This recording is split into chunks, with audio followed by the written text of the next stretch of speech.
Una vez más, hermanos, estamos reunidos a esta hora, como cada día domingo, para predicar acerca el Evangelio de nuestro Señor Jesucristo. Es la gloria de la iglesia. En el Evangelio y en la cruz, el más grande de los triunfos obtenidos por Dios. Y precisamente de eso vamos a hablar hoy. Vamos a hablar acerca del triunfo de la cruz.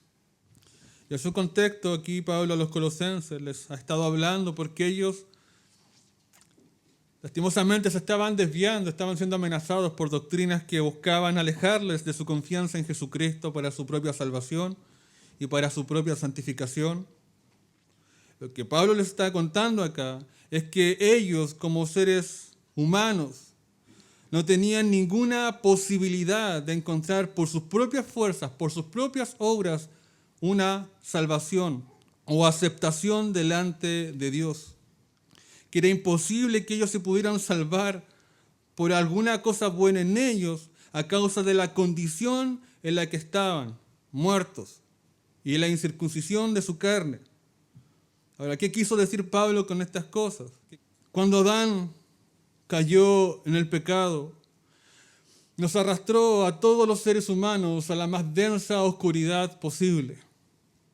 Y el hombre, cuando siguió la voluntad de la serpiente en el huerto, hizo que no solo nos volviéramos pecadores y rebeldes en contra de Dios, sino que también nos volviéramos esclavos de Satanás.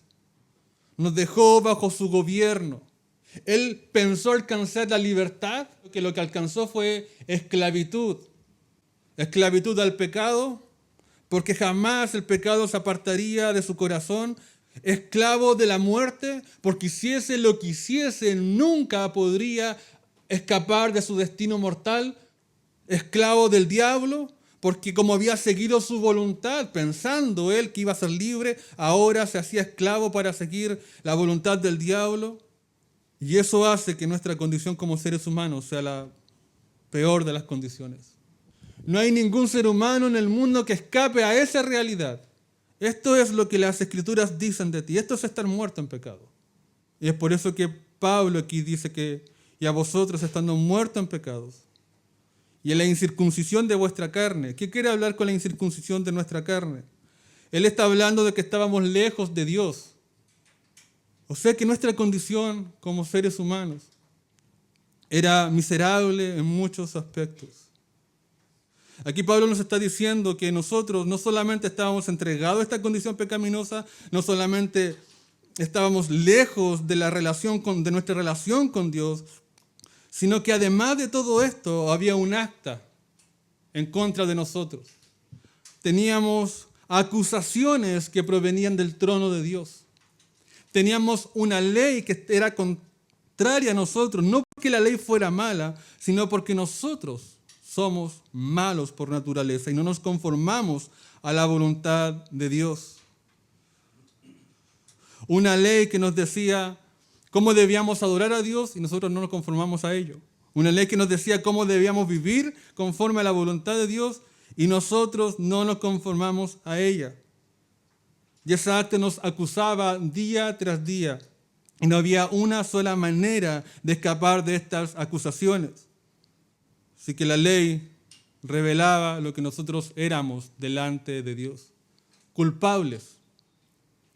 Así que si tú querías venir a la presencia de Dios, no podías, porque tu corazón tampoco quería acercarse a Dios. Y lo otro, porque había un montón de acusaciones en contra de ti. No había manera de solucionar esto.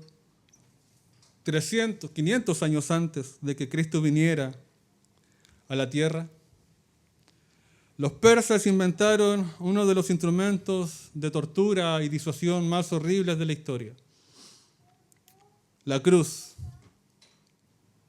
¿Y quién iba a pensar que una de las más horrendas formas de tortura estaría dentro del plan de Dios para que por medio de este instrumento de muerte, castigo y tortura, el hombre pudiera ser salvo?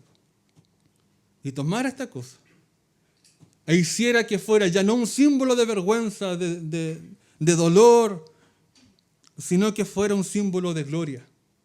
Porque la gloria de la cruz no es solo el instrumento que Dios escogió en donde ejecutar la salvación del hombre, sino que de a quién escogió y cómo lo escogió para que éste fuera el Salvador. Jesucristo. ¿Quién podría pensar que Él se levantaría y Él sería la solución del pecado y de la muerte y de todas las cosas que nos aquejan como seres humanos? Si lo vemos con ojos humanos, esto era un fracaso. Sus discípulos dispersos, Él muriendo solo en el madero, habiendo sido burlado y habiendo sido presentado delante de todo el pueblo desnudo, con su cuerpo azotado después de todas las burlas que los romanos y la tropa romana le hizo y lo flageló y le rompió las espaldas y sus carnes con esos látigos con punta de hueso que hicieron surcos en sus espaldas para que pareciera como un campo arado. Ensangrentado con corona de espina, vestido como un rey presentado al pueblo. Una vergüenza. Para luego obligarle a llevar el madero sobre su espalda y atravesar en sus muñecas y en sus pies los clavos crueles de acero y dejarlo colgado allí fuera del campamento. Y a la cruz solamente iban los peores de los criminales. A la cruz solamente iban los peores de los malhechores. Los romanos reservaban esto solamente para lo peor de lo peor. Pero esto no es cuento, es la verdad. Esto fue lo que Jesucristo hizo. De allí, en ese lugar de desprecio, después de un par de horas, murió. Y alguien que no tenga los ojos de la fe vería en esto el mayor de los fracasos.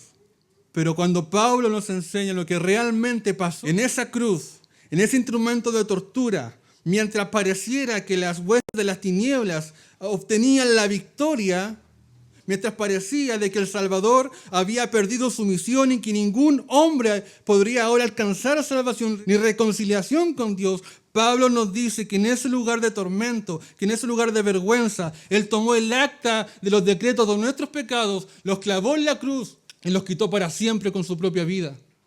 No fue la victoria, el triunfo sobre la muerte, el triunfo sobre el diablo, el triunfo sobre nuestro pecado, que la cruz se convirtió en el puente entre nosotros y Dios, para que todos aquellos que por la fe crean en Cristo puedan cruzar a través de ella y llegar a la misma presencia de Dios.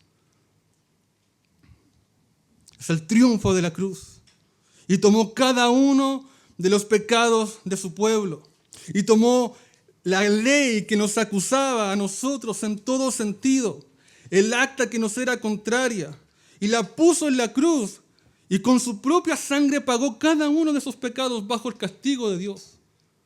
Que su propio Padre tenía que castigarlo por el pecado de su pueblo pecador y ser rechazado en la cruz. Que Él tenía que ser estimado como pecado, dejado solo en la cruz por la presencia favorable de Dios y Dios castigarlo por la maldad del hombre. Cristo pagó nuestra deuda a Dios y dice, y despojando a los principados de las potestades, la despojó de la autoridad que habían tenido sobre los hombres, sobre todas las naciones, y ahora el diablo no podría jamás imponerse para cegar el corazón de los hombres y que los escogidos fueran salvos. Y los exhibió públicamente, como un conquistador que viene en su carro y muestra a todos los generales que ha conquistado y los muestra en vergüenza y diciendo, yo gané sobre ellos. Eso es lo que Cristo hizo en la cruz. Es el triunfo de la cruz. Y ahora, si tú quieres salvación, no tienes otro camino, otra escalera al cielo, otro lugar a donde ir sino a Cristo que murió y resucitó por pecadores como tú. Si quieres ser salvo, no busques en la religión, ni en tus buenas intenciones, ni en tus obras. Ven y cree en Jesucristo. Ven y cree en Él. Pon tu fe en Él. Porque sus promesas nunca fallarán. Él siempre las ha de cumplir. Arroja todos tus pecados a sus pies. Confiésale toda tu maldad. Ven y cree en Jesucristo y sé salvo eternamente y para siempre. Y no lo desprecies. Y el triunfo de la cruz será tuyo. Que el Señor les bendiga.